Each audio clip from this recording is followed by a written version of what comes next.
So as I said a little bit about this last night, but basically when I was helping with Chelsea's team, when I was helping with the commutation campaign, it was very hard to track what users were adding us and who was paying attention to the tweets we were doing. You know, that was one of the rates. Hold on a second. Mateo, I can't do my talk with you talking like that, okay? Thank you. Sorry. So all we had was this Twitter account, and we wanted to grow it.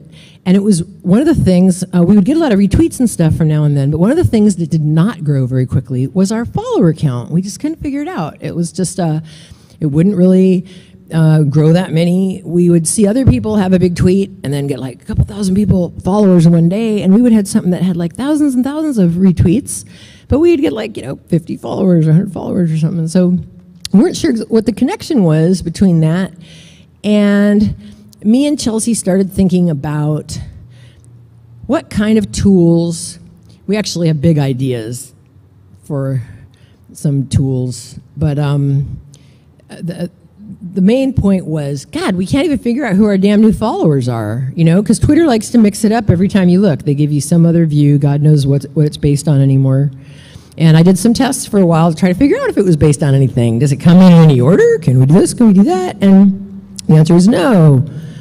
So, and what I needed to know was that week's followers, right? I wanted to know for that week, so I could try to associate it to something we did that week, right? So like during the hunger strike, did anybody care that this was going on that week? Did we have more followers than ever? Or was it just sort of like the same reaction that we got when something less dramatic was happening? So these are the kind of questions we were wondering with the account. And we figured out, well, there's an API, maybe we can look at the data and figure some stuff out. So I tweeted that, what did I just say, Twitter programmer or something? Yeah. And Austin, wrote me back.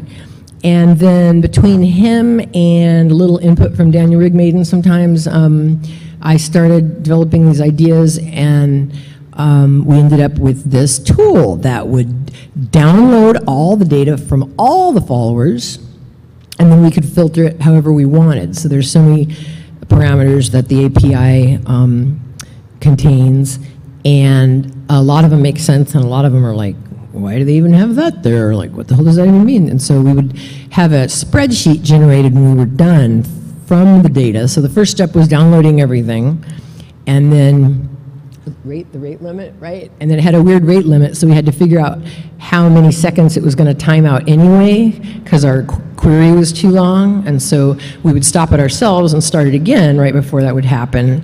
That was like, ooh, the big workaround, It was really simple, kind of what we were trying to do, but for me it was a miracle, because I was finding out if we did something on Friday and we had our tweets coming through on Monday, and then he would download all the data. Bye, sweetie, thank you for coming. Oh, you're not leaving? Oh, I thought you were doing. Okay, sorry. So again, we had to download it all, filter out the verifieds, because in all fairness, nothing against everybody else, but it was the verifieds we were after. It was the people in power, the people that had a lot of followers that would get our message back out to them. And the other thing I was tracking was the news people. So one thing that was amazing to me when I first started working with Chelsea was how few articles were actually being written. This is in October of 2015, and she kind of wasn't really that trendy at the time, so it was a big deal for a while when a news agency would even add a follow. Oh, they cared enough to at least do that. So we download everything, we get the verifieds, and then we generate a spreadsheet from that. And then I would usually sort it from follower count, and then we'd see what celebrities we might have attracted over the weekend. So that's basically what we did.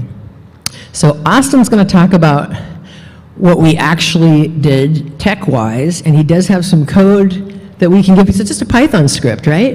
It's just a Python script. It takes a couple days to run, and it took a long time to run. When Chelsea got out and got all those hundreds of thousands of followers, it took 4 days, 3 days to run? No, it's in my talk. Oh, it's in his talk. I need to shut up and let Austin talk. Here we go. He's going to tell you all about it. Thank you.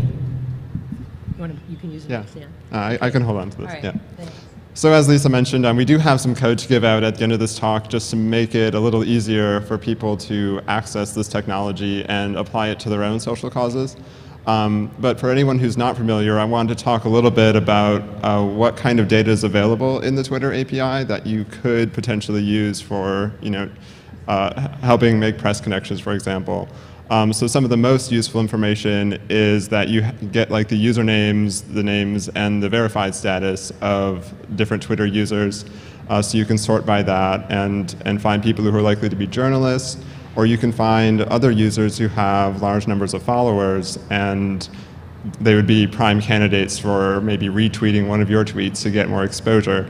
You also get a bunch of other information about your followers, such as their website, and other less useful information for our causes, such as like their profile picture URL and stuff like that.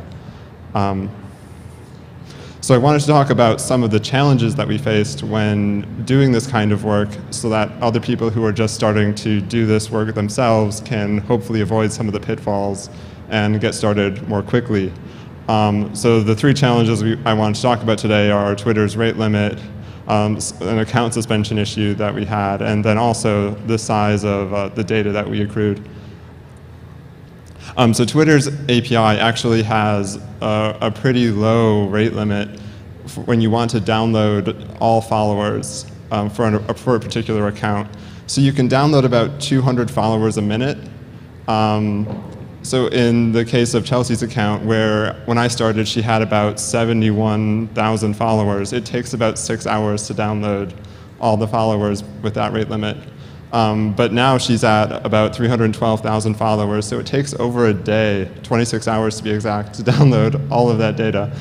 So it makes sense to just like maybe get a server if you have access to that and run this script in the background and just wait for it to finish. That's what we ended up doing.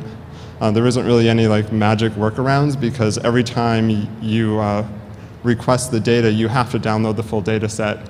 The followers come out in a different order every time. There's no way to just like skip to the end to find the new followers. And so there's not really any shortcuts you can take in that regard. Another issue that we faced on Twitter's end is that my account actually got suspended from downloading followers too often. So I don't know like what the limit is or at what point they cut you off at, but I just had to like log in and like click a button to say, yes, I know like my account has not been compromised. I know I'm downloading all of these followers. So that might be an issue you face, so just keep that in mind if you're going to be using this API really heavily. And the last one, which it's a little ironic talking about the problems I face with my overflowing hard drive here at the Internet Archive, where they have petabytes of storage sitting right in the back of the room, but each of these data files that we captured would be about 300 to 500 megabytes in size to store all the data that we downloaded. The latest capture I did with 312,000 followers actually was over 700 megabytes. So you can imagine if you're doing this once a week, twice a week, you're going to end up using a lot of hard drive space to store it. So if you're going to do this on your personal laptop, you might want a plan in place to handle that when you start doing it frequently. Also, if you're going to like capture live tweet data, that also eats up space very quickly if the topic is tweeted about a lot. I know I have like 20 gigabytes of tweets from like a few days that I captured. So some strategies to deal with that is that compression works really well. It's just like plain text data. So the data compresses easily like 5 times or more. Also, many of the fields in the Twitter data that you get back aren't very useful. You could just drop them. Like the URLs, for example, could take up a lot of space because they're quite long, convoluted URLs with file hashes in them. You don't need that data, so you can get rid of that, and that will cut down on your data size. But another technology I started experimenting with a little bit is AWS has a service called Athena that lets you run SQL queries on CSV data. So you can actually store all of your data in the cloud and just run your queries on it. And that's actually a really sophisticated technology for querying, and you can offload all that storage into the cloud as well. So I just wanted to do something like kind of cool, kind of quirky with the data just this past like day at the hackathon. So you also get in the API data, you get the theme color that a user has selected for their Twitter profile. People can customize the color that they're using. So this is an image representing the colors of all of Chelsea's Twitter followers. So I organized it into a nice rainbow image. You can see that the default Twitter blue is pretty popular. And then I wanted to make something a little more useful out of it, so I made a "We Got This" hashtag using the same colors.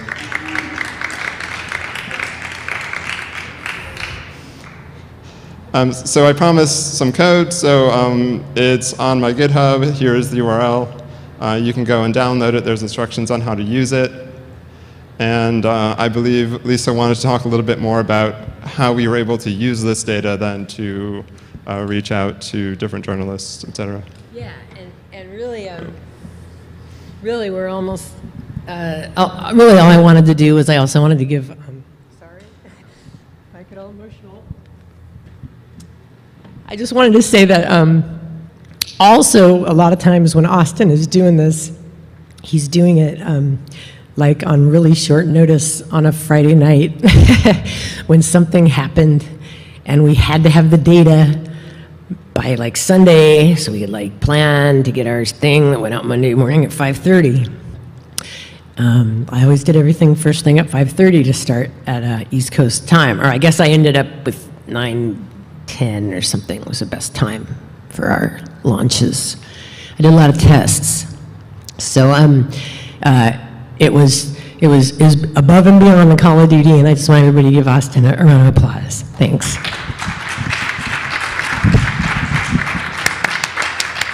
Anything else you want to add? No, that's okay, well that was just perfect. That was just what I wanted. So, so you can see I was very lucky to have a group of people that helped me do stuff, getting Chelsea out. And I haven't talked a lot about it yet, but there's a movie coming out next year. And that's why I haven't talked about it, because I wanted to save it for the movie. So you'll have to see the movie. And then there'll be a lot more about all that in the years to come. All right, so thanks a lot. I appreciate it.